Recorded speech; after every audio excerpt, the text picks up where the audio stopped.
Assalamualaikum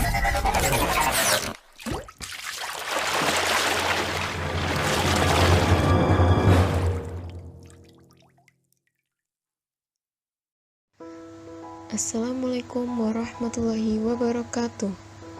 Kami dari kelompok 6 ingin mempresentasikan telekomunikasi, internet, dan teknologi nirkabel. Sebelumnya, kita perkenalan dulu ya. Yang pertama, dengan saya sendiri, Dina Stiana, NIM 19101021012. Yang kedua, Tria Handayaningrum, NIM 19101021024. Yang ketiga, Mega Hanifah, NIM 19101021197. Di sini ada 4 bab yang akan kami bahas. Yang pertama, telekomunikasi dan jaringan dalam dunia bisnis saat ini. Yang kedua, jaringan komunikasi. Yang ketiga, internet global. Yang keempat, revolusi nirkabel. Di sini saya akan membahas bab pertama, yaitu telekomunikasi dan jaringan dalam dunia bisnis saat ini, yang terdiri dari 3 subbab. Yang pertama, tren dalam dunia jaringan dan komunikasi. Yang kedua, apa yang dimaksud dengan jaringan komputer. Yang ketiga, teknologi utama dalam jaringan digital. Yang pertama, tren dalam dunia jaringan dan komunikasi. Perusahaan pada masa lalu menggunakan 2 jenis jaringan, yaitu jaringan telepon dan jaringan komputer. Jaringan telepon dibangun pada abad ke-20 oleh perusahaan telepon menggunakan teknologi transmisi suara. Begitu juga dengan jaringan komputer, awalnya dibangun oleh perusahaan komputer dengan cara mengirimkan data antar komputer di lokasi yang berbeda. Berkat telekomunikasi yang berkelanjutan dan inovasi teknologi informasi, telepon dan jaringan komputer menjadi sebuah jaringan yang berbasis internet. Jaringan komputer telah diperluas untuk mencakup layanan telepon, internet, dan video. Jaringan komunikasi data juga menjadi lebih canggih, lebih portable, dan lebih murah. Di tahun 2000, kecepatan koneksi internet mencapai 56 KB per detik. Namun, kini lebih dari 68% dari 239 juta pengguna internet di Amerika Serikat memiliki koneksi broadband berkecepatan tinggi. Selain itu, terjadi peningkatan suara dan komunikasi data serta akses internet dalam mengambil alih platform broadband nirkabel seperti telepon seluler, perangkat genggam mobile, dan PC dalam jaringan nirkabel. Pada tahun 2012, 122 juta warga Amerika mengakses internet melalui perangkat mobile, dan jumlah ini diperkirakan akan menjadi 135 juta pengguna pada 2015. Yang kedua, apa yang dimaksud dengan jaringan komputer? Sebelumnya, kita harus mengetahui apa yang dimaksud dengan jaringan. Dalam bentuk yang paling sederhana, jaringan terdiri atas 2 atau lebih komputer yang terhubung.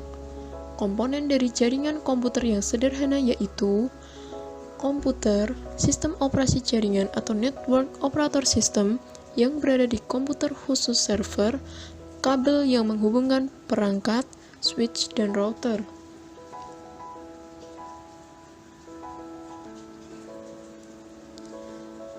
Sistem operator jaringan atau network operating system mengarahkan dan mengelola komunikasi pada jaringan serta mengkoordinasikan sumber daya jaringan.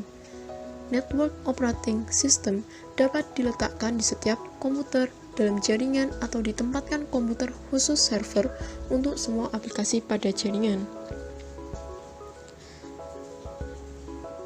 Perangkat lunak server seperti Microsoft Windows Server, Linux, dan Novell Open Enterprise Server adalah sistem operasi jaringan yang paling banyak digunakan. Perangkat switch atau hub. Sebuah perangkat switch atau hub yang bertindak sebagai titik koneksi antara komputer. Hub adalah perangkat sederhana yang menghubungkan komponen jaringan mengirim paket data ke semua perangkat yang saling terhubung. Switch dapat menyaring serta meneruskan data ke tujuan tertentu dalam jaringan. Serta router adalah prosesor komunikasi yang digunakan untuk memastikan data yang dikirim sampai alamat yang benar.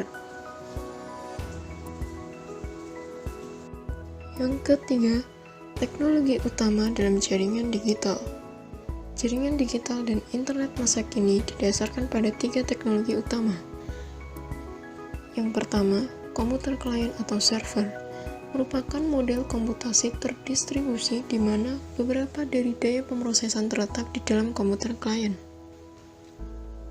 Yang kedua, packet switching adalah metode pemotongan pesan digital ke dalam bagian yang disebut paket dan mengirimkan sepanjang jalur komunikasi yang berbeda.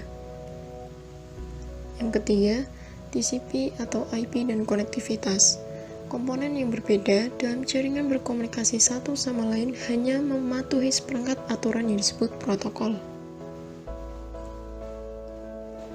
Jaringan perusahaan semakin banyak menggunakan satu standar protokol yang umum digunakan di seluruh dunia yang disebut Transmission Control Protocol atau Internet Protocol yang dikembangkan pada awal 1970-an untuk mendukung upaya Defense Advanced Research Projects Agency dalam membantu para ilmuwan mengirimkan data jarak jauh dari berbagai komputer yang berbeda.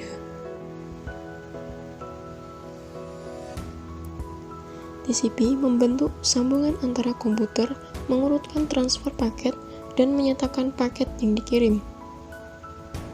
IP mengacu pada Internet Protocol yang bertanggung jawab untuk pengiriman paket termasuk pembongkaran dan penyusunan kembali paket selama transmisi. Oke teman-teman, kita lanjut untuk yang poin kedua ya. Di poin kedua ada jaringan telekomunikasi, model jaringan telekomunikasi, sinyal analog dan digital, jenis-jenis jaringan telekomunikasi, media telekomunikasi, dan juga perkembangan wireless. Untuk yang pertama yaitu jaringan telekomunikasi. Apa sih yang dimaksud dengan telekomunikasi? Telekomunikasi adalah sebuah teknik yang mampu mengubah sistem teknologi informasi. Saluran telekomunikasi dapat diartikan sebagai data dan bentuk telekomunikasi yang ditransmisikan di antara pengirim dan penerima dalam suatu jaringan telekomunikasi. Untuk yang kedua, yaitu model jaringan telekomunikasi. Jaringan telekomunikasi terdiri dari 5 kategori komponen dasar. 1. Terminal, 2. Telecommunication process, 3. Media dan saluran telekomunikasi berakhir yang mana data diterima dan dikirim, yang keempat, komputer, dan yang terakhir, software pengendali telekomunikasi. Baik, untuk yang ketiga yaitu sinyal analog dan digital. Sinyal digital merupakan hasil teknologi yang mengubah sinyal tersebut menjadi kombinasi urutan bilangan 0 dan 1 untuk proses informasi yang mudah, cepat, dan akurat. Sinyal tersebut disebut sebuah bit. Sinyal analog merupakan pemanfaatan gelombang elektromagnetik, proses pengiriman suara, misalnya pada teknologi telepon, dilewatkan melalui gelombang elektromagnetik. Untuk yang keempat yaitu jenis-jenis jaringan telekomunikasi. Jenis-jenis jaringan telekomunikasi ini dibagi menjadi 6, diantaranya jaringan area luas atau WAN, jaringan area lokal atau LAN, jaringan virtual pribadi atau VPN, jaringan klien atau server, komputasi jaringan, dan yang terakhir jaringan rekan ke rekan. Oke, selanjutnya ini adalah materi terakhir dalam subbab ini yaitu media telekomunikasi. Media telekomunikasi sendiri dibagi menjadi 4 bagian yaitu twice pair wire cable. Poin yang pertama ini masih dibagi nih menjadi beberapa bagian yaitu unset twice pair atau UTP dan yang kedua silk twice pair atau STP. Untuk poin selanjutnya di dalam media telekomunikasi yaitu coax kabel, yang ketiga fiber optic kabel, dan yang terakhir wireless. Nah, untuk wireless ada beberapa perkembangan, yaitu dibagi menjadi beberapa generasi, yaitu generasi pertama, generasi kedua, generasi ketiga, dan yang terakhir yaitu generasi keempat. Berlanjut ke subbab yang ketiga yaitu internet global. Hal yang pertama dibahas yaitu internet. Internet adalah komunikasi publik paling luas di dunia dalam hal jangkauan dan jarak yang menghubungkan jutaan jaringan individu di seluruh dunia. Selanjutnya, arsitektur dan tata kelola internet. Lalu lintas data internet dibawa melalui backbone network berkecepatan tinggi antar benua dan umumnya kisaran 45 Mbps hingga 2,5 Gbps. Pengguna internet individu harus membayar ISP atas penggunaan layanannya. Kebijakan tersebut ditetapkan oleh sejumlah organisasi profesional dan lembaga pemerintahan. Organisasi tersebut berfungsi untuk operasi internet di dunia berjalan seefisien mungkin. Selanjutnya yaitu pengalamatan internet. Alamat protokol internet atau internet protokol IP ini berupa nomor berjumlah 32 bit yang diwakili oleh 4 urutan nomor mulai 0 sampai 225 dan dipisahkan dengan titik. Sistem penamaan domain mengubah nama domain menjadi alamat IP. Nama domain dapat berupa 6 hal berikut. Yang pertama, .com digunakan untuk organisasi komersial atau bisnis. Yang kedua, .edu digunakan untuk institusi pendidikan. Yang ketiga, .net digunakan untuk komputer jaringan. Yang keempat, .org digunakan untuk organisasi nirlaba dan yayasan. Yang kelima, .biz digunakan untuk perusahaan bisnis. Dan yang terakhir, .info digunakan untuk penyedia informasi. Perihal selanjutnya yaitu layanan internet.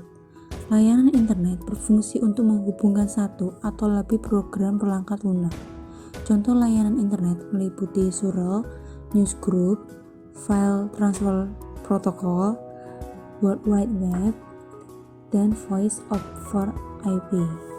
Selanjutnya, komunikasi terpadu.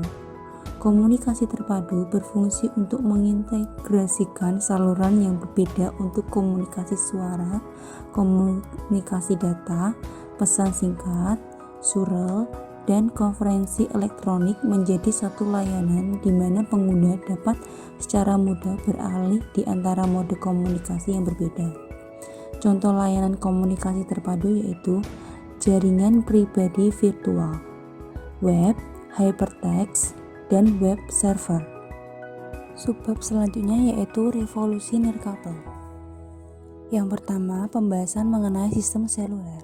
Sistem seluler generasi awal dirancang untuk transmisi suara dan data yang terbatas dalam bentuk pesan singkat. Namun, saat ini nirkabel menawarkan jaringan 3G dan 4G. Jaringan 3G yaitu dengan kecepatan transmisi 144 kbps, sedangkan jaringan 4G atau Long Term Evolution LTE memiliki kecepatan yang lebih tinggi yaitu 1000 MB per detik untuk mengunduh. Selanjutnya, jaringan komputer nirkabel dan akses internet. Serangkaian teknologi yang menyediakan akses nirkabel berkecepatan tinggi untuk internet dan dapat berpindah dari satu PC ke PC lain dan memperluas akses internet. Alat tersebut seperti Bluetooth, Wi-Fi, dan akses nirkabel WiMAX atau Worldwide Interoperability for Microwave. Hal selanjutnya yaitu RFID atau Radio Frequency Identification. Sistem identifikasi frekuensi radio menyediakan teknologi canggih yang mampu melacak pergerakan barang dalam rantai pasokan. Selanjutnya, jaringan sensor nirkabel. Jaringan sensor nirkabel atau wireless sensor network adalah jaringan dari perangkat nirkabel yang saling berhubungan yang yang tertanam ke dalam lingkungan fisik untuk menyediakan pengukuran dari banyak tempat pada wilayah yang luas. Sekian presentasi dari kelompok kami. Terima kasih telah menonton video presentasi ini. Dan apabila ada tutur kata yang kurang berkenan di hati Anda, mohon untuk dimaafkan. Semoga dengan presentasi ini dapat menambah wawasan kita semua. Wassalamualaikum warahmatullahi wabarakatuh.